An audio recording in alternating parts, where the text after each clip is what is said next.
Hello and welcome to this Robo designer video. So when I actually put something online, I really enjoy the challenge of getting something that works really well, but I actually get more of a kick out of something that actually is of tremendous value to somebody else. So what this web page actually does, it actually lists all the relevant building materials from 3 major vendors in New Zealand and compares the prices, and some of the results did actually surprise me a bit. With the decking, I found a difference there between 2 different vendors was out by $10 a metre. Now this is actually quite a huge substantial saving, and at first I thought I made a mistake, but no, that is actually correct. So just a few more bits of information about this web page here. So if you actually click on a price there, it will actually take you to the web page of the product from a vendor. Another one is that POA means price on application, so you'll have to contact the vendor on a price for this particular material product. So another one is actually now, particularly for stainless steel, there's a minimum requirement of SS304, but in some vendors they may not actually have that in SS304, but would have a higher quality grade, which is SS316. So the difference here is that it's not a direct comparison, but it would actually be more expensive for the high grade stainless steel.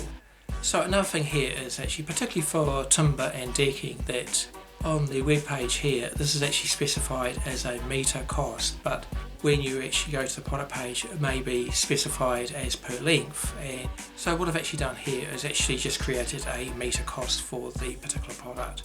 Also, with dealing with some products like nails, you may find on this web page here it specifies like a 1 kg container of nails. Now if you use 5.5 kilos and you would not be using them elsewhere, you're effectively paying for 6 kilos of nails instead of 5.5 kilos. So it's just something to be aware of when using costs here involved on the web page. This table here does not include delivery at all, so this would vary a lot depending on your location, and this doesn't also take into account the availability. So as I said before, the timber is actually specified per metre. Now you just need to check that this length that you require is actually available from the vendor that you are getting the timber from.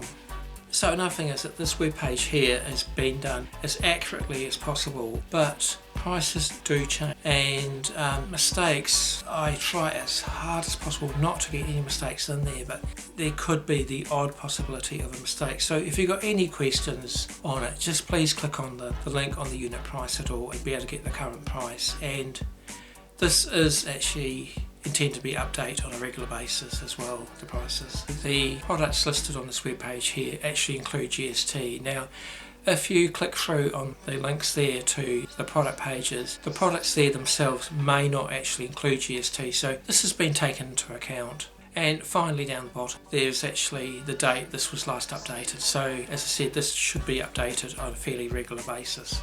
Thanks so much for watching this video. I hope this video has been helpful for you, and don't forget to subscribe to the Robo Designer YouTube channel. There's more videos coming, so we'll see you in the next one anyway.